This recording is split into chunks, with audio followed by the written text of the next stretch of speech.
for watching my film. It's not the easiest film to watch. It's a heavy project.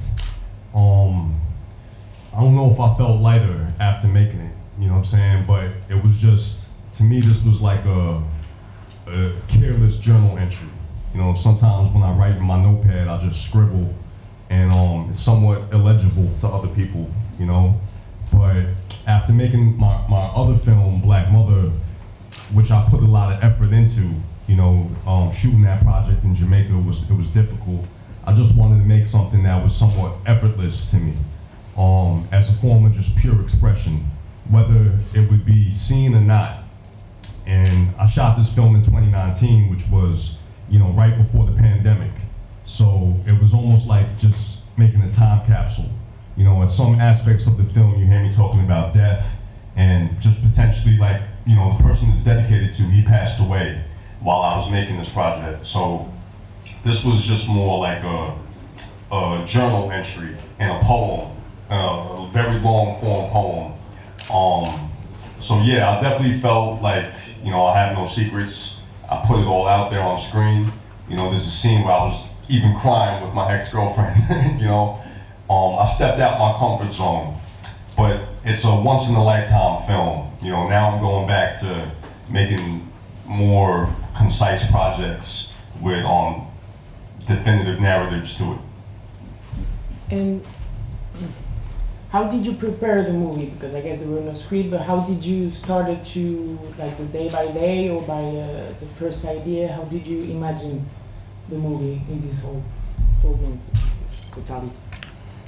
This is like a continuation of my shorter films, because I've been working in Harlem for many years, and Frenchie is somebody who I've known since about 2012, and he's in a lot of my other projects. So there wasn't too much preparation. It was like a freestyle. You know, it was more or less whoever I was hanging out with. You know, I would record them, I would interview them, different aspects of my life at the time, I would just document it. Also, I felt like I was growing spiritually as well. And sometimes that's not always what it's made out to be. It can be difficult as well. So I wanted to put that into the project. You know, you hear me speaking with my mother in one scene. She's not really feeling what I'm saying. But I want to say me and my mom got a very good relationship. We're very close. You know, that's my best friend, you know. So, yeah, but there wasn't too much preparation. It was kind of, maybe also I was taking a lot of mushrooms, honestly. You know what I mean? So I wasn't really overthinking anything. I was just having a freestyle. You know, at the point when I made this project, I just felt like the camera was an extension of myself. And film itself was just part of my personality. So I wasn't necessarily trying to make a good film or a bad film or a popular film or anything like that, but it was just more or less, this is life. You know, I'm rolling with my camera today. I'm picking my camera up on my microphone and whatever happens, you know. You said the camera was a continuation of yourself, but obviously at some moments when something was going on or when you felt that maybe it was enough, you've had to make decisions to stop filming, to stop recording. And what were these moments, and what was the point when you decided, okay, I've got enough of this, or I can't film this, like maybe something would be too intimate for a person in front of a camera? Well, I mean, those moments, obviously I had to cut it. Obviously it's a film, you know what I'm saying? In one way, even though it's 3 hours and 20 minutes, it's still a short film, because the film continues. You know, the way I see it, it's a permanent rough cut, because it's life itself, and life goes on, life continues. People change, people grow, people evolve in different ways. So, you know, in that respect, this is only a sliver of life. You know, I mean, I was 33 when I made this film, and I made other films before that, you know, of course, that have completely different structures, completely different meanings. And afterwards, I'll continue to make films and do other things. But this is just something I wanted to be in my filmography, you know, just one piece of the puzzle, you know. But I think I included it all. I don't think I was too critical, you know what I'm saying, about what I cut out and what I didn't. I mean, it could have been 4 or 5 hours if I had just kept shooting, but I got to a point where I was like, okay, you know, 2019 is coming to an end, I'm done. you know, I'm gonna move on now from this project. And how do you feel when you watch the movie? Like, Well, I haven't watched it in over a year. You know what I'm saying? Honestly, I don't really like to watch it too much. It's almost like looking in the mirror. You know what I'm saying? So, you know, it's not bad to do that, but it's not good to do that too much. You know what I'm saying? Like, I made this, and it was just a statement. Boom, I put it out, and then it was like, okay, life goes on. But I'm glad I made it because, as I was saying, it documented life in Harlem and New York right before the pandemic. It documented my life right before the world changed so much. Obviously, so much has happened since 2020, you know what I'm saying? So much war and all sorts of stuff. But to me, this is a time capsule of that time. When I watch it, I'm still editing in my mind. That's why I don't like to watch it too much, because I'm like, oh, I could have done that better, or chopped that out, and that doesn't need to be there. But like I was saying, it was a journal entry, it was a freestyle poem. So what I included is, it's there, it's done for life. Just put it out there. It was fearless. What I would say about this project is it was about love. It was fearless. And yeah, I mean, that's not always pretty, it's not always good. You know, sometimes you need to have some caution. But at the end of the day, I'm grateful I made it. And you know, I'm looking forward to continuing doing other projects.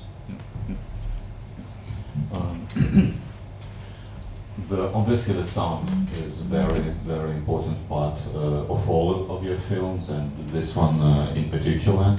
So how does it work in editing? Does the sound sometimes leads you? And I'm speaking both of the words that are said by the people in front of the camera and by yourself, and by the sound design and the music created by the Fourth Disciple. Yeah, the editing, I edited the audio first. So I'm recording with a handheld microphone, and then I'm taking that and I'm kind of structuring the film by way of that, you know? And then I'm coming with the visuals and layering them on top of that. And the music, this is the most music I've ever used in a film. I shot the whole film in Jamaica, and there's no music in it. I purposely wanted to avoid using music before.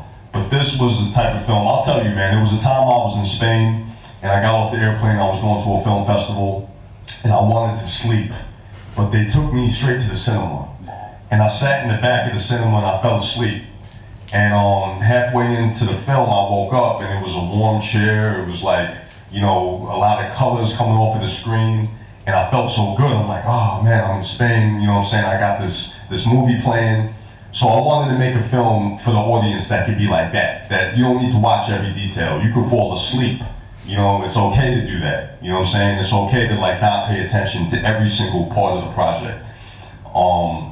And the music helps you do that, I feel. Like the music is also,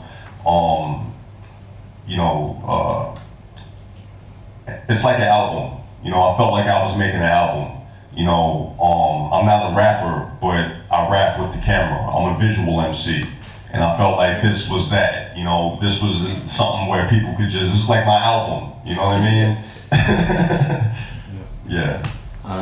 I think I have one last question before we get your, no? Free, my friend. You allow me? Okay. Yeah, and it's just a short one.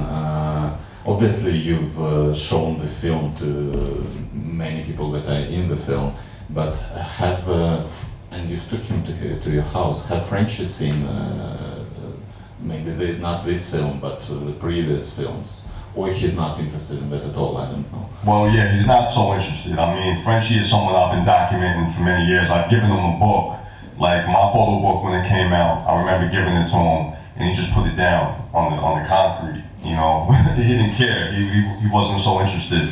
But he knows. Like sometimes I'll show him clips on my phone, like, yo, check this out.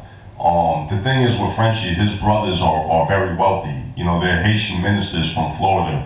So sometimes they come and pick him up and take him to Florida, you know, put him in a new suit, cut his hair, but he runs away back to New York because there's something in him. He prefers to live a street life. You know, he prefers to be, you know, smoking K2 and drinking.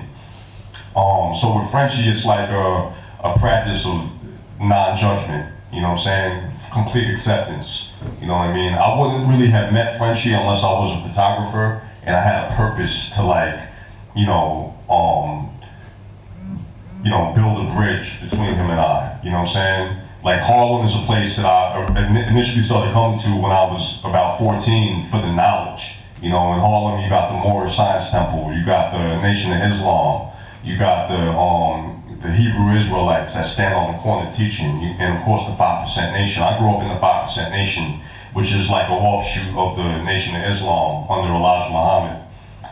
So a person like Frenchie and a lot of the people that I document when I became an artist, when I became a filmmaker, those are folks that I was avoiding, before, you know what I'm saying, because of the drug use, because of the crime, but the camera gave me an excuse to break those barriers, and what I seen was beauty. So I tried to document the beauty in the people despite their circumstances, and some people get it, some people don't, but Frenchie to this day is a friend of mine. And I know the end scene is like I'm saying goodbye, like I'm never gonna see him again, but I've seen him again many a times, and we've had plenty of laughs and driven around and chilled out. So, yeah.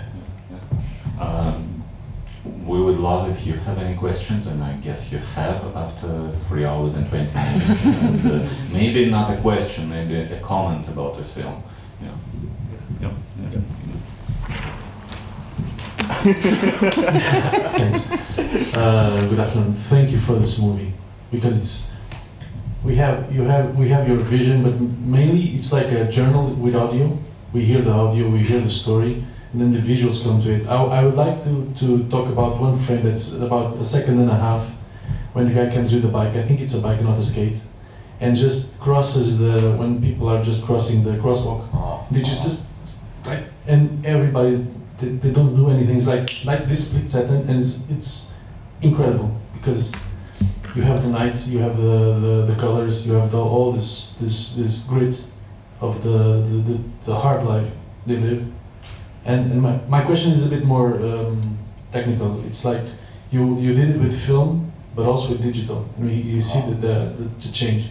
But congratulations, so it's amazing. Oh, thank you.